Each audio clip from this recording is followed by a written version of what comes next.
네, 31장 보겠습니다. 미디안에게 원수를 갚으라고 하시는데요. 왜냐면은 미디안이 바알볼의 사건 알죠? 바알볼의 사건에서 미디안이 주동을 했기 때문에 그래요. 또 그 뒤에는 발람이 있었습니다. 발람이 좋은 사람이 아니라고 그랬죠. 발람이 결국은 이스라엘을 저주하는데 실패해서 나중에는 미디안 족속들을 통해서 이스라엘 백성들을 유혹해서 이스라엘 백성들이 바알볼 사건, 그러니까 그 여인들과 동침하고 음행하고 우상들을 섬기게 했던 것입니다. 물론 이스라엘 백성들을 이제 그렇게 꿰어냈던 발람이나 그리고 그와 함께 했던 미디안 백성들이 잘못한 거지만 바알볼 사건은 분명히 이스라엘 백성들이 잘못한 거죠. 바알볼 사건은. 그럼에도 불구하고 하나님께서 이스라엘 백성들을 그렇게 꿰어내었던 미디안 족속들을 또 가만두지 않으십니다. 우리가 이걸 보면서 하나님께서 우리를 대신해서 싸우고 계십니다. 정말 우리가 영적인 싸움이 정말 어렵잖아요. 하나님 말씀대로 살고 하나님 명령대로 순종하고 정말 복음을 전하고 그렇게 제자와 재생산하고 공동체로 함께 공동체 활동을 하며 신앙생활을 해 나가는 게 쉽지 않은데 또 우리를 괴롭히는 것들이 많고 환경적으로 불리한 환경들도 많이 생기고 하지만 반드시 하나님께서 우리를 도와주신다는 겁니다. 우리를 괴롭히는 어떤 상황들, 어떤 사람들도 하나님께서 결국은 그냥 두지 않으시고 하나님께서 결국은 다 이제 짚고 넘어가신다는 거예요. 그들의 잘못들도 다 짚고 넘어가신다는 겁니다. 그만큼 우리를 하나님께서 도우시고 주목하여 보신다는 것을 우리가 잊지 말아야 되겠습니다. 미디안 백성들은 이제 이스라엘 백성들을 통해서 심판을 받게 되는 거죠. 하나님께서 미디안 백성들을 심판을 하시는데 이스라엘을 사용하시는 겁니다. 자, 이제 이것은 그러니까 이 전쟁은 이스라엘이 본격적으로 가나안 땅에 들어가서 해야 될 그 전쟁의 본복이라고 볼 수가 있는 거죠. 그런 전쟁을 먼저 하나님께서 이 전쟁을 하게 하시는 것입니다. 물론 이제 이미 이전에 아무리 이 사람들과의 전쟁이 있었지만 또 그 전쟁과는 다르게 이 미디안과의 전쟁은 조금 더 이제 그런 부분에 심판의 의미로서의 전쟁이 많이 부각되어 있는 걸 좀 볼 수가 있어요. 가나안 땅의 정복 전쟁은 분명히 가나안 땅을 심판하려고 하시고 또 그 심판의 도구로서 이스라엘을 쓰셨던 하나님의 어떤 그런 이제 주권이 분명히 보여줬던 그런 전쟁이었거든요. 네, 그 전쟁에 앞서서 미디안 전쟁을 하나의 어떤 그런 이제 가나안 땅에서의 전쟁을 그 의미를 살리고 그 전쟁을 먼저 경험해보는 그런 사건으로서 미디안과의 전쟁을 하는 것이다라고도 좀 볼 수 있을 것 같습니다. 그리고 이제 이스라엘 백성들로 하여금 왜 미디안 족속들을 쳐야 되는지 생각하면 이스라엘 백성들은 부끄러울 거 아니에요. 자신들의 그런 죄악이 있으니까 그런 것도 생각해보고 다시금 하나님 앞에서 회개하고 죄 고백하고 그리고 하나님께서 그렇게 죄 고백하고 회개하는 자들을 받으시고 그들을 도우시고 그들에게 승리를 안겨주실 것이라는 것을 다시 한번 경험을 좀 하라는 거죠. 그래서 마음을 깨끗하게 하고 겸손하게 하나님을 의지하고 그런 마음으로 가나안 땅에 들어가서 정복 전쟁을 시작하라고 하셨던 하나님의 의도가 분명히 있었을 것이라 그렇게 보는 것입니다. 자, 여기서 우리가 좀 같이 보면은 아주 재미있고 의미 있는 표현이 하나가 있습니다. 31장 5절에 보면 무장을 시킨지라라는 말씀이 있어요. 무장을 시킨지라라는 말씀이 히브리어로 보면 할라츠인데 이 할라츠는 그 의미가 제거하다, 벗기다라는 뜻이에요. 완전 반대죠. 무장을 시키다라는 이 히브리어 단어가 사실은 제거하다, 벗기다라는 뜻이에요. 무장을 시킨다는 말이 히브리어로는 벗긴다는 뜻이에요. 완전히 반대의 뜻이잖아요. 이게 뭐냐면은 무장을 시킨다라는 말이 맞아요. 근데 왜 이게 또 벗긴다라는 뜻이 있냐면은 무장을 하려면은 원래 입던 옷들을 벗어야 되잖아요. 그래서 무장을 시킨다라는 이 할라치가 벗긴다는 뜻도 있는 겁니다.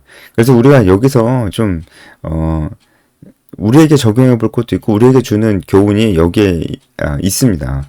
우리도 전신갑주로 무장해야 됩니다. 왜냐면 우리도 가나안 땅 정복 전쟁을 하듯이 우리도 우리의 사명을 가지고 정말 영적 전투를 해야 되거든요. 정말 이건 전쟁입니다. 내 마음과의 전쟁, 그리고 이 세상에서 정말 복음을 싫어하는 그런 모든 환경들과 그리고 사람들과의 어떤 보이지 않는 그런 전쟁이죠. 정말 이런 전쟁을 수행하고자 하는 그런 마음이 없으면은 이 바쁘고 어려운 생활 속에서 복음을 전하고 정말 제자를 삼고 재생산을 하고 하는 영적 운동을 일으키는 그런 삶을 살 수가 없어요. 전쟁입니다, 전쟁. 그러니까 우리도 전쟁에 나가기 앞서 무장을 해야 된다는 거예요. 근데 무장을 하려면은 제일 먼저 무장을 먼저 하는 것보다는 입는 것보다는 뭐가 먼저 필요하냐면 벗는 게 필요하다는 겁니다. 그래서 무장하다라는 이 할라치가 벗다라는 뜻이 있는 겁니다. 그러니까 뭘 벗냐? 평소에 입던 옷을 벗어야 돼요. 그러니까 우리도 평소에 우리가 하던 삶들, 우리의 삶을 벗어버려야 됩니다. 우리의 삶을, 그것은 이제 거의 습관적인 것이고 어쩌면 우리에게 굉장히 편안한 어떤 부분일 수도 있어요. 평소에 입던 옷은 편안하잖아요. 그러니까 편안함도 벗어버려야 됩니다. 우리가 익숙한 것일 수 있습니다. 평소에 입던 옷이니까 그것도 익숙함도 벗어버려야 됩니다. 편안한 것도 벗어버려야 됩니다. 그렇지 않으면 무장할 수가 없습니다. 그러니까 정말 맞는 말이죠. 우리가 결국에는 하나님 말씀대로 순종하면서 그 사명대로 살려면은 이 옷을 벗어야 돼요. 이 옷을 벗지 않고 아무것도 헌신하지 않고 아무것도 손해보지 않고 전혀 힘들지도 않고 내 시간을 포기하지도 않고 어떻게 사명대로 삽니까? 아니 그렇게 아무것도 손해보지 않고 어떻게 살아요? 그럴 수가 없잖아요. 그래서 우리도 제일 먼저 나에게 평범한 옷 그리고 나에게 익숙한 것들 벗어버려야 됩니다. 그렇게 해야 그 다음부터 무장이 되는 것입니다. 그리고 또 그 다음에는 벗기만 하면 안 되죠. 일단 그 다음에는 당연히 입어야 됩니다. 무장해야 됩니다. 하나님의 말씀으로, 사명감으로, 부르심으로 우리는 무장을 해야 됩니다. 그러면 우리가 이 전쟁에서 능히 싸워서 능히 이길 수 있다는 것을 우리가 알아야 된다는 것이죠. 그래서 우리가 이런 영적 전쟁을 잘 안 하려고 하는 것은 정말 자기가 입고 있던 옷을 벗질 않으니까 또 무장도 안 돼요. 그러니까 전혀 무장이 안 된 상태로 그냥 이 세상에 사는 거죠. 그러니까 이 세상의 모든 가치관과 세계관의 그런 모든 공격들 가운데 무방비로 노출이 되고 그냥 픽픽픽픽 쓰러져서 그냥 그런 사람으로 사는 거예요. 너무 그냥 그런 사람이죠. 자기 자신은 그게 평범하다고 생각할 테지만 전혀 평범한 게 아니고요. 그냥 하나님 말씀을 불순종하고 하나님 말씀을 별로 중요하게 여기지 않는 자기는 믿는다고도 얘기할 거고, 심지어 알고 있다고도 얘기할 테지만, 알고 있고 믿고 있으면 뭐예요? 안 하는데. 안 하면 또 믿고 있는 겁니까? 그죠? 어쨌든, 그게 평범한 삶이라고 자기는 생각하는데 평범하지 않고요. 평범한 게 아닙니다. 그거는 이제 악한 삶이죠. 그렇게 그냥 사는 겁니다. 그냥 그렇게. 그럼요. 어떻게 무장을 안 했는데 어떻게 이 치열한 영적 전쟁에 이 삶에서 살아남을 수가 있겠습니까? 무장을 하려면 일단은 벗어야 됩니다. 나에게 익숙한 옷 벗어야 됩니다. 평범한 옷 벗어야. 우린 평범하게 살 수 없어요. 우리가 부르심 쫓아서 전도와 제자와 영적 운동의 삶을 우리가 살아가려고 하는데 어떻게 평범하게 삽니까? 평범하게 살 수 없어요. 우리 많은 것을 포기해야 됩니다. 그게 사실이에요. 그래서 이제 무장을 하고 나갔습니다. 그래서 하나님께서 말씀하신 대로 그렇게 행하였습니다. 6절에 보면은 성소의 기구들 다 들고 나가라고 하고 신호 나팔도 불었는데 이게 성소의 기구들을 들고 나갔던 이유는 이것이 하나님께 속한 전쟁이다라는 것을 그들로 하여금 기억하게 하라고 그렇게 했습니다. 그리고 신호 나팔을 불어서 이 나팔을 부는 것에 대해서는 예전에 우리가 배운 적이 있었죠. 그래서 이 나팔 소리를 들을 때에도 이스라엘 백성들은 이것이 하나님께 속한 전쟁이다라는 것을 분명히 알았을 겁니다. 그래서 이제 그들이 나가는 것입니다. 이제 8절을 보면 미디안의 다섯 왕을 죽였다고 돼 있는데요. 이 미디안의 다섯 왕들은 사실 아모리 왕 시혼 기억나시죠? 아모리 왕 시혼의 방백들입니다. 그들이 이제 미디안 족속을 책임지고 맡았던 그런 사람들이었던 것이죠. 그러니까 이 사람들이 다섯 왕이 다스렸던 땅은 아모리 왕 시혼이 점령해서 그들에게 준 영토였던 것이죠. 아모리 왕 시혼은 이미 무찔렀지만 이 사람들은 자기 땅을 가지고 있었던 거예요. 이 사람들도 다 무찌르고 그 땅을 점령할 수가 있었습니다. 근데 좀 문제가 생깁니다. 문제가 생기는 게 이제 뭐냐면은 이스라엘 백성들이 온전히 순종하지를 또 않아요. 그래서 이제 모세가 크게 노합니다.